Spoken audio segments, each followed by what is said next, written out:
Nana, if she were alive today, I think she'd be like, nay fucking way. Did I move? And I mean, because she did, she gave up quite a lot to move to the States. I think she would be absolutely raging that I was living here again. Lynda-Marie Taurasi describes how she always felt Scottish, and in migrating to Edinburgh from the US, she felt she was fulfilling an ancestral need to return.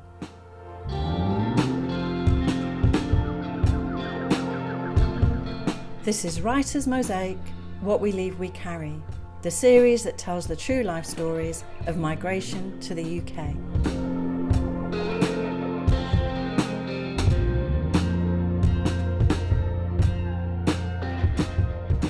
My name is Lynda-Marie Taurasi. I am a writer, an audio producer, and currently working as a higher education communications manager.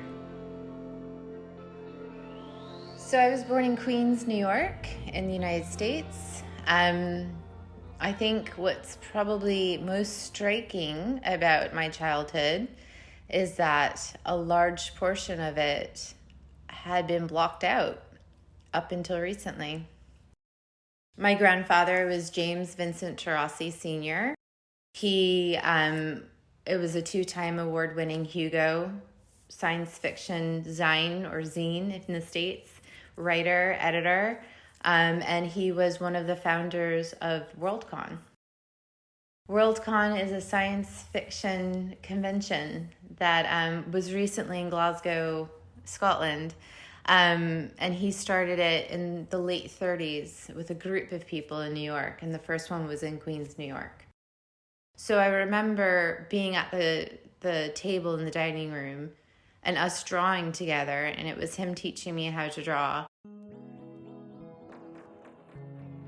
I think my migration story to the UK, mainly Scotland, is it's hard for me to identify as someone who is a foreigner. And Scotland has always been my country. But on paper, even though I'm now a citizen, I wasn't until recently. And it's because my citizenship wasn't recognized until 2018 due to gender discrimination. So I've come to this country as someone who was on a visa, various visas, and my actual British citizenship is a certificate of recognition, not naturalization. So I didn't have to go through that naturalization process as one does.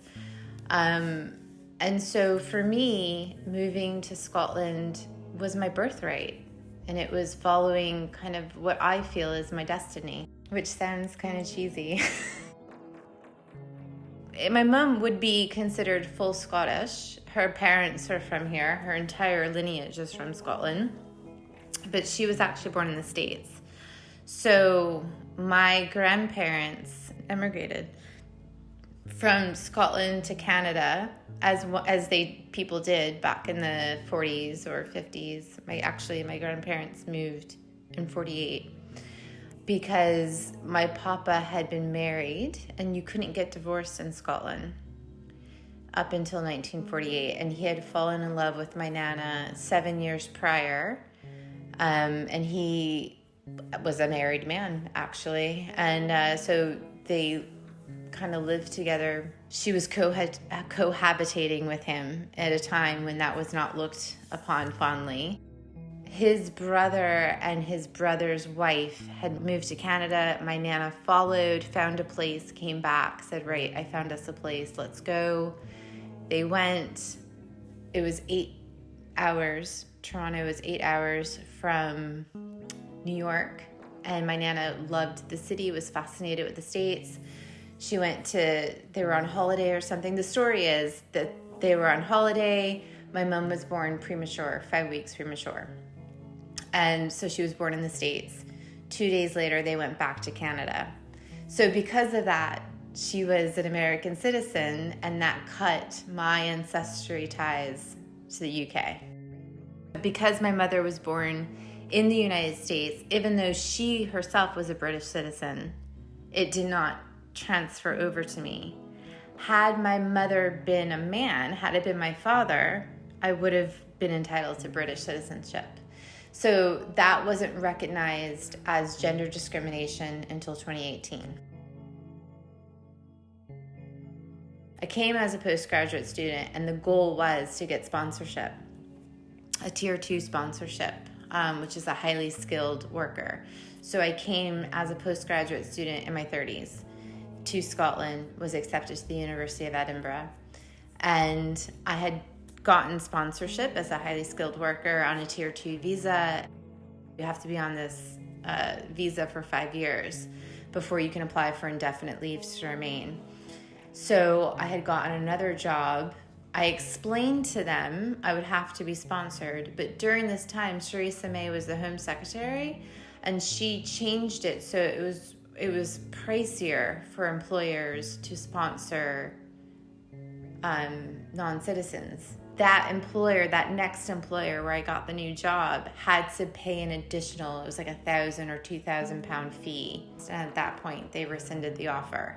When they rescinded the offer, they curtailed my visa because I no longer had a job sponsoring me. And then I had to go back to the States after living here for 3 years. Oh, it was devastating. Absolutely devastating. Plus, I was broke. But the day I arrived back in the United States, heartbroken, just completely broken as a person because of this, I got an email from a lawyer that said, the law has changed and you now qualify for citizenship. And I didn't believe it. I completely didn't believe that. I thought it was like spam. I actually came to Scotland for the first time when I was 13. And it was my plan, and I would come every year in the summer and spend my summers here. And it was my plan when I was 18 to move here. When I came to Scotland, that's the first time I actually heard a Scottish accent, even though I was raised among Scottish people, which is kind of weird.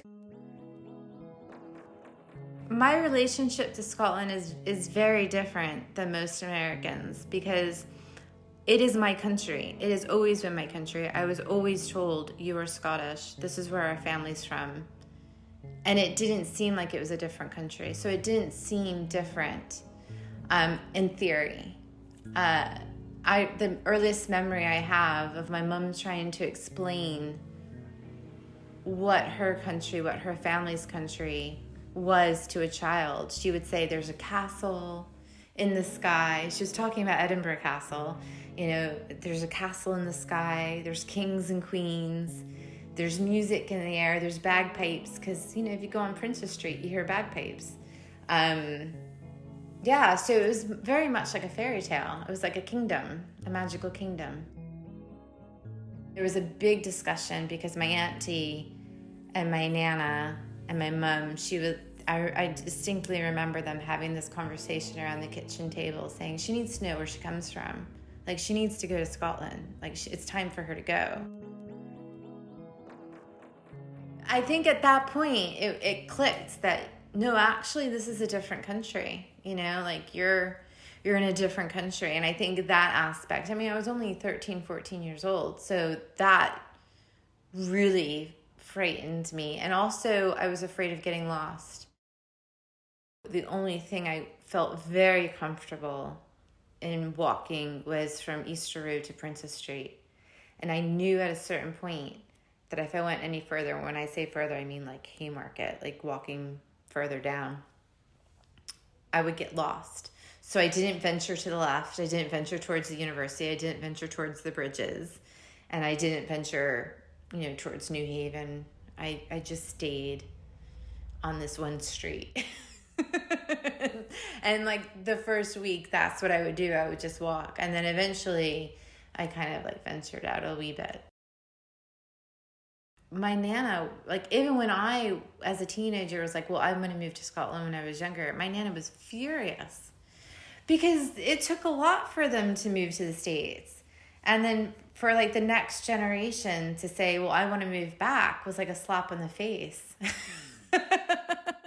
It caused a huge friction between my Nana and I. Absolutely massive fights we had. And I remember having that conversation, being like, I feel it in my soul. This is where I'm supposed to be. And my Nana just absolutely baffled. My papa understood.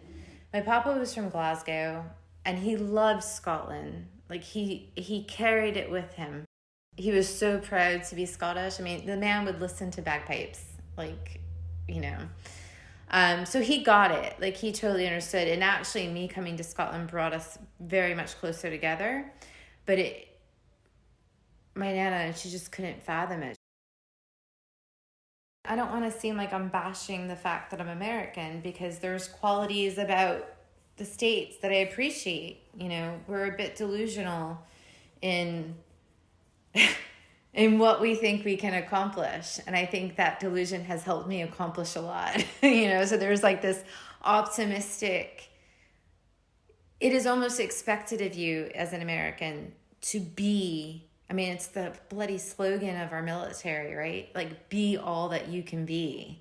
You know, like, you must achieve. You must be the best person you can be. And if you come from nothing, that means nothing, because you can still be somebody. You can still be a millionaire. You can still have money.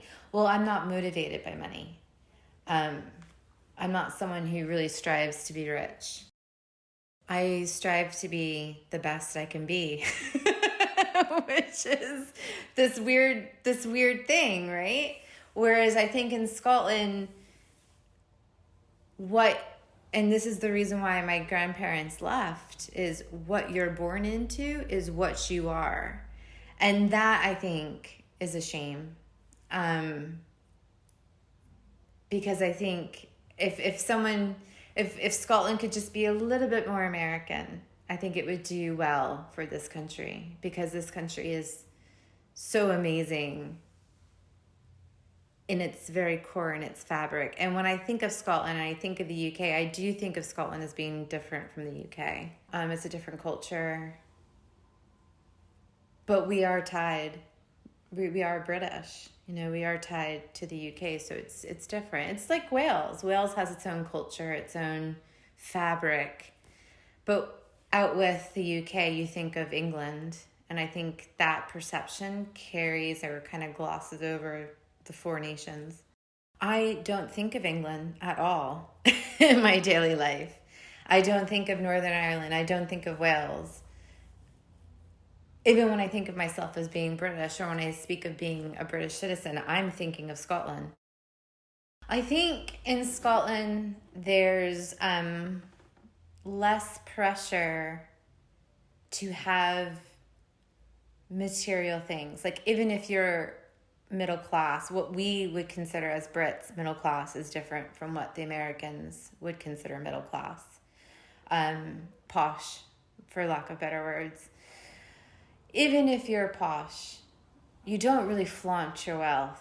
You know, only a certain percentage, and they're usually very uber wealthy Brits, flaunt their wealth. In the States, there's much more pressure to have like a big, massive house. Whereas in, you know, anywhere in the UK, the houses are generally smaller unless you're super wealthy or aristocratic wealthy. Cars, you're going to have like more expensive car. It's just, there's more pressure for material things.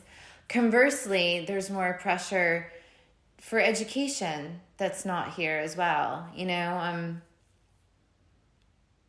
I just think Scotland is, for me, and it's always been this way, it's always been more my pace, my style, like what I feel comfortable with. I feel very comfortable here. At my most unhappiest times in Scotland, I would still be more content living here than I would be in the States. I think just being by the sea. You know, I live in an area that's right by the harbor. I see the sea every single day.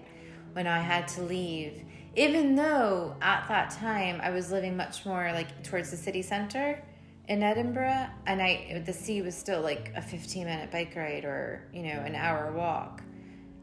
It was close, it was so close to me. And even though the sea is not like the Atlantic Ocean, where with the big crashing waves, not having it when I was in DC, like I felt it. I felt the flatness of DC. I felt the difference in the air. I think my favorite part of Scotland is the geographic area of where we live. I enjoy that very much. When I was back in DC, I longed for Edinburgh. I longed for Scotland like you would an ex-lover. And then when I came back, like, it was almost like my Nana when she left. And I don't feel it from my papa side. I feel it from my maternal side. It was almost like when my Nana decided to leave Scotland and move to the States, she did something in like the universe, in the ancestral lineage. She did something. She broke something. I can very distinctly see that in my soul and my spirit. And then it was almost like my ancestors were calling me back.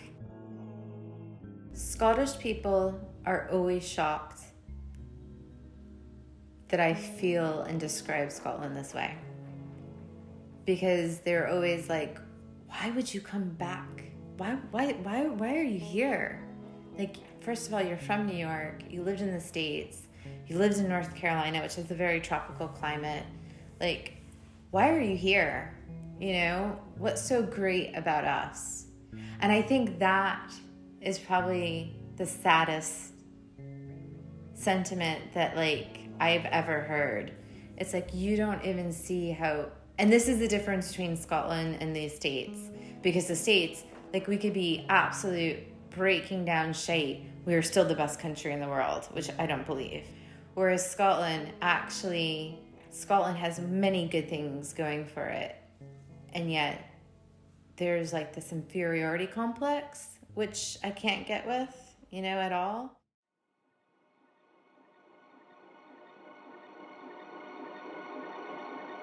You have to understand, my grandparents, this was in post-World War II. They fought in World War II. Like, my Nana lied about her age at 14 to join the army because they were poor.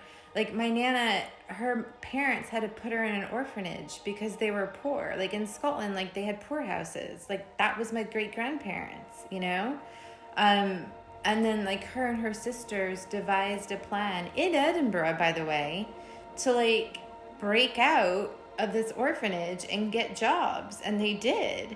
My great-grandfather worked at Caledonian Brewery, but it was poor. Scotland was a very poor country. So as many people did in like early 20th century, move to the States for a better life. But that's not what this country is anymore in Scotland or in the United States. Scotland has much more opportunities now. The United States is kind of, if you ask me, a bit on shaky ground. That's my opinion. But it's also not 20th century, mid-20th century America anymore. Compared to the United States, Scotland is a socialist country. In an American perspective, it's a socialist country. There's a safety net here that it doesn't exist in the States. And as someone who grew up poor, grew up very working class, I appreciate that. I do. But it's also very hard to quote unquote get above your station in Scotland, because there is institutional structures in place that if you were born at a certain class, you absolutely do stay in that class. I absolutely enjoyed and loved being around my grandparents. From a wild teenager to an early 20-something, they both died when I was in my early 20s. I would go out and have a night out, and I would come back and have like a cup of coffee and talk to my grandparents. Like, I truly enjoyed them as people. I enjoyed their company, and the fondness that I remember is just being around them and hearing their stories and listening to them, and just even thinking about it and talking about it makes me want to cry because that pain of losing them is still very fresh 25 years later. That's probably what I miss the most.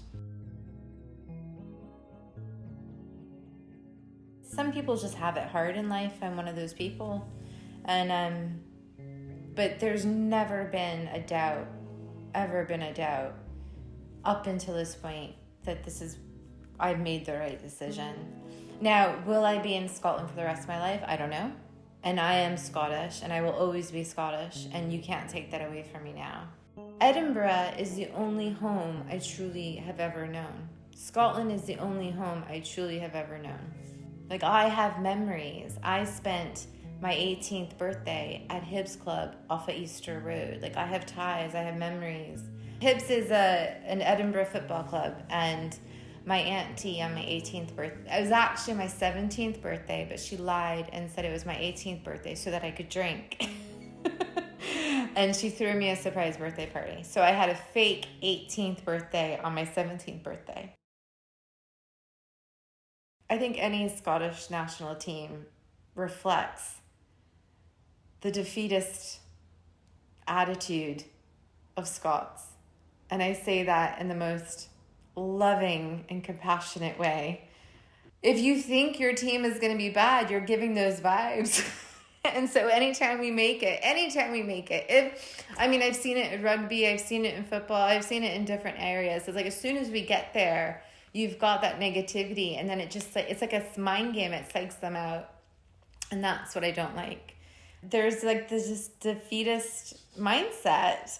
And I'm saying, at any point in my life, any point, no matter what you knew of me, no matter what you thought of me, you knew I loved Scotland. And I'm proud of that, you know? And it bothers me, it irks me when it's my own people, even though they wouldn't say, well, you're American because of your accent. But like when they say, nah, to be Scots shite, you know? And it's like, no, it's not. My Nana, if she were alive today, and if she were buried, because she was not, she was cremated, but if she were buried, I think she would be turning over in her grave. I think she'd be like, nay fucking way. Did I move? And I mean, because she gave up quite a lot to move to the States. I think she would be absolutely raging that I was living here again, because I mean, I've never had my Nana beg. I never heard my Nana beg, but she absolutely begged for me to come back, which makes me think even more that the whole reason why that this worked out for me is she did something to the ancestors, and the ancestors were like, nah, we're bringing her back. And because I felt that pull, and it was very maternal.